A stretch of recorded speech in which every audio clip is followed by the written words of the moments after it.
नमस्कार, मैं हूं विनय श्रीवास्तव और राष्ट्र प्रथम में आपका हार्दिक स्वागत है।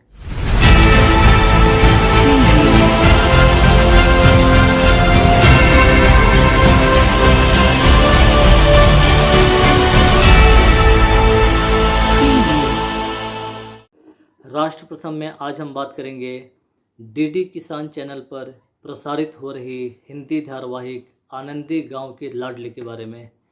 आनंदी गांव की लाडली इस धारावाहिक के निर्माता और निर्देशक हैं राजीव खानपुरी जी। यह कहानी बिहार के समस्तीपुर जिला के रोहुआ वारिसनगर गांव की एक गरीब लड़की के संघर्ष की कहानी है और वह लड़की है आनंदी। आनंदी की शादी इस गांव के मिश्री देवी के बेटे अभिलाष से होती है और अभिलाष एक ऐसा लड़का है जो बिल्कुल बोल सकते हैं आपकी नकारा है, किसी काम का लड़का नहीं है। और यह शादी जो है बिल्कुल एक झूठ के बुनियाद पर हुई है। इस धारावाहिक में अब तक यह दिखाया गया है कि मिश्री देवी अपने बेटे अभिलाष की शादी के लिए आनंदी के मामा और मामी जी से बहुत झूठ बोलती है और वह यह बोलती है कि अभिलाष एक पढ़ा लिखा युवक है और वह रोजगार भी करता है। लेकिन जब आनंदी की शादी होती है, जब आनंदी अपने ससुराल आती है, तो धीरे धीरे उसको अपने घर के बारे में सब कुछ पता लग जाता है और उसको यह भी पता लगता है कि जो मिश्री देवी है वो पूरे गांव में हर किसी से कर्ज पर कर्ज लेकर के बैठी हुई है। और हद तो तब हो गई जब गांव का साहूकार मिश्री देवी को बिल्कुल अपमानित करने लगा अपने कर्ज वापस लेने के लिए। आनंदी से बर्दाश्त नहीं हुआ। आनंदी ने साहूकार को थप्पड़ लगाया और उसने यह वादा कर दिया कि साहूकार को वो 10 दिन में पैसे वापस कर देगी।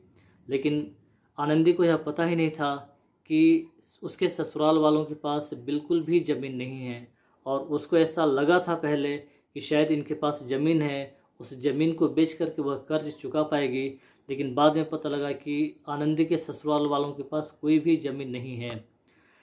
ये कहानी बस इतनी ही नहीं है, थोड़ी और आगे बढ़ती है। तब आनंदी को ये पता लगता है कि जो आनंदी का हस्बैंड है, जो पति है अभिलाष, वो बेरोज़गार तो है ही, वो एक ऐसा नकारा लड़का है जो हमेशा ताड़ी पीकर टल्ले रहता है और गांव के लड़कों के साथ आवारागर्दी करता है। इसी बीच जो कहानी में एक पेच और भी है ज़मींदार की। ज़मींदार को यह पता लगता है कि आनंदी एक पढ़ी लिखी औरत है और वो जो है गांव के लोगों को प्रभावित करने में सक्षम है।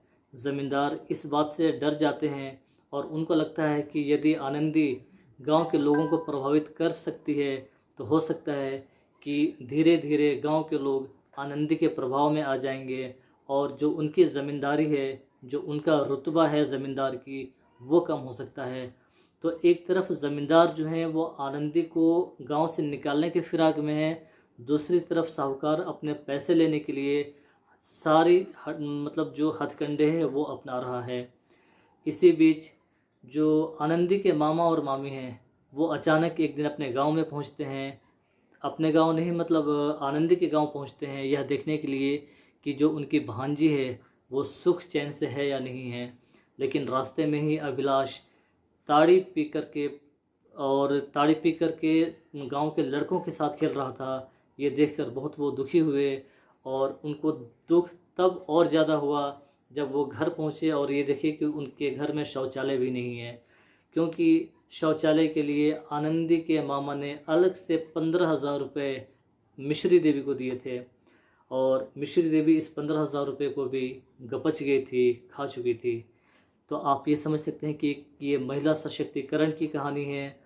और जो आनंदी के मामा हैं इस बात को लेकर के गांव के सरपंच के पास पहुंचते हैं, पंचायत में पहुंचते हैं और उन्होंने ये शिकायत की है कि उन्होंने अलग से 15,000 रुपये दिए हैं मिश्री देवी को, लेकिन मिश्री देवी ने शौचालय नहीं बनाए हैं।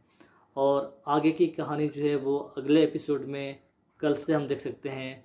लेकिन ये जो कहानी है राजीव खानपुरी जी के निर्देशन में आनंदी गांव की लाडली, ये कहानी बहुत ही प्रभावित कर रही है लोगों की, क्योंकि ये महिला सशक्तिकरण पर आधारित है।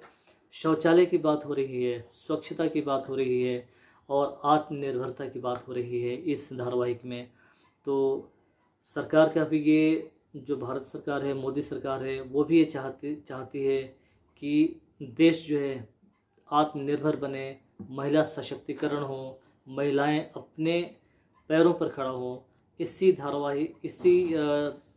सब मुद्दों पर जो है कि यह धारावाहिक आधारित है और हमें आशा है कि यह धारावाहिक शीघ्र ही अपनी सफलता के बुलंदियों पर पहुंचेगा।